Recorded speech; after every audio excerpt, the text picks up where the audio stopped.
বাজলো তোমার আলোর বিনু।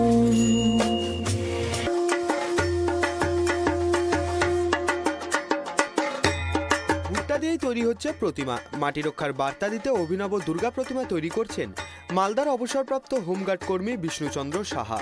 ভারতীয় শিল্পের সঙ্গে পাশ্চাত্য শিল্পের মেলবন্ধনে ফুটে উঠছে দেবী দুর্গার মৃন্ময় রূপ। ভুট্টার দানা, খোসা, মঞ্জুরি ব্যবহার করেই ফুটিয়ে তোলা হচ্ছে দেবী দুর্গাকে। ভারতীয় বৃন্দাবনের নকশার প্রতিমার সঙ্গে পাশ্চাত্যের ট্যাটু শিল্পকে তুলে ধরা হয়েছে প্রতিমার মধ্যে। কোনো রকম মাটির ব্যবহার নেই প্রতিমা তৈরিতে। খড়, ধানের তুষ, গমের ভুসি, এই 3 উপকরণ দিয়ে তৈরি করা হয়েছে প্রতিমার কাঠামো। তার উপরে মাটির বদলে ভুট্টার খোসার প্রলেপ। আঠার সাহায্যে কাঠামোর ওপর ভুট্টার খোসা দিয়ে তৈরি করা হচ্ছে প্রতিমা। প্রতিমার সাজে ব্যবহার করা হচ্ছে ভুট্টার দানা ও ভুট্টার মঞ্জুরি পাকিয়ে বিভিন্ন নকশা তৈরি করা হচ্ছে। এই মঞ্জুরির সাহায্যেই তৈরি করা হয়েছে ট্যাটু। গ্রাম বাংলার ঐতিহ্য গোধনা। এই গোধনা পাশ্চাত্যের ট্যাটু হিসেবেই পরিচিত। দুর্গা প্রতিমার সাজের মধ্যে এই বার্তাই তুলে ধরতে চেয়েছেন শিল্পী।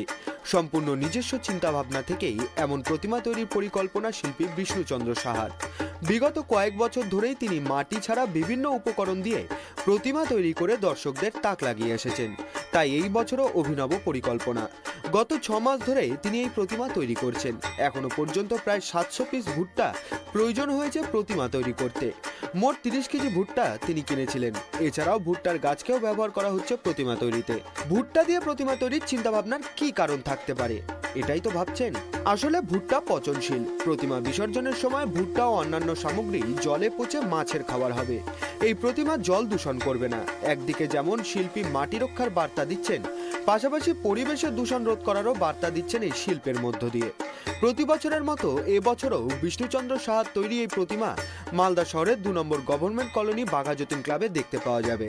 প্রতিমা তৈরির খরচ ক্লাব কর্তৃপক্ষ কিছুটা পরিমাণে দিয়েছে, যদিও শিল্পী বিষ্ণুচন্দ্র সাহা খরচের চিন্তা করেন না। বাবা একজন নামকরা মৃৎশিল্পী ছিলেন, সেখান থেকেই হাতে খড়ি। কর্মজীবন থেকে তিনিও এখন অবসর নিয়েছেন।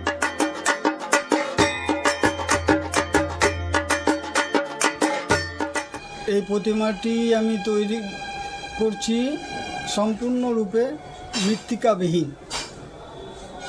কারণ মাটি যেরকমভাবে অবৈজ্ঞানিক পদ্ধতিতে খননের ফলে নদী ভাঙন, গঙ্গা ভাঙন এবং পরিবেশ দূষণের একটা সমস্যা তৈরি হয়েছে, সেটার থেকে যদি একটুখানি চিন্তা ভাবনা করে মাটিটাকে সংরক্ষণ করা যায় এবং মাটি ছাড়া অন্যান্য মাধ্যম দিয়ে যদি কোনো আকর্ষণীয় প্রতিমা তৈরি করে মানুষের মনোরঞ্জন করা যায়। এই মূর্তির মধ্যে আগে আমাদের ভারতীয় একটা আর্ট গোধনা রূপে যে ব্যবহার ছিল, সেটা ইউরোপীয় আর্টে সাথে মিশে ট্যাটু রূপে বহুল প্রচলিত, এবং সেই ট্যাটুকে আমি এই মা দুর্গার হাতে তুলে ধরেছি বিভিন্ন আকারে। এবং ভারতীয় বৃন্দাবনী আর্ট, মধুবনী আর্ট, বিভিন্ন রকম আর্টের সাথে ট্যাটু ইউরোপীয় আর্টকে যুক্ত করে একটা মেলবন্ধনের চিন্তাভাবনা নিয়েছি। এর মধ্যে আছে গমের ভুসি, ধানের তুষ এবং আঠার সংমিশ্রণে মাটির বদলে আমি সেইটা দিয়ে অবয়বটা তৈরি করার পরে ভুট্টার বিভিন্ন অংশ,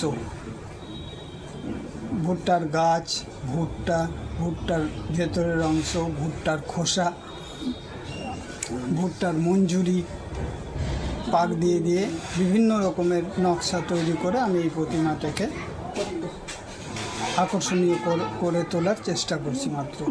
তবে আকর্ষণীয় রূপে যে মাটি ছাড়া প্রতিমা আমি 2008 সাল থেকে শুরু করি এবং চিন্তা ভাবনা করি যে যাতে মাটির যে একটা অভাব ভাব, সেই ভাবটা যেন আগামীতে মাটির জন্য মাটির শিল্পকলা হারিয়ে না যায়, তার জন্য একটা মাটি ছাড়া অন্য কোনো মাধ্যম দিয়ে যদি প্রতিমাটা তৈরি করে আকর্ষণীয় করে মানুষের মনোরঞ্জন করা যায়, সেই জন্য আমার আগামী প্রজন্মের জন্যই এটা আমার চিন্তা ভাবনা।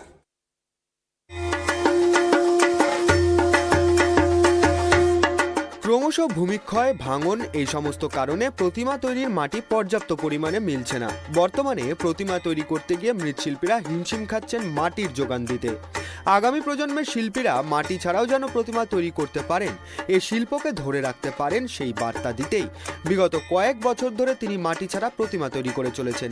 নিত্য নতুন চিন্তাভাবনার শিল্পকলা সৃষ্টি করেই মনে তৃপ্তি পান বিষ্ণুচন্দ্র সাহা। দর্শকদের বিনোদনের পাশাপাশি সমাজের বিভিন্ন বার্তা দিতেই বিষ্ণুচন্দ্র সাহা এভাবে প্রতিমা তৈরি করতে চান আগামীতেও। মালদা থেকে মলিন দাসের রিপোর্ট, ট্রাইব টিভি। বাজলো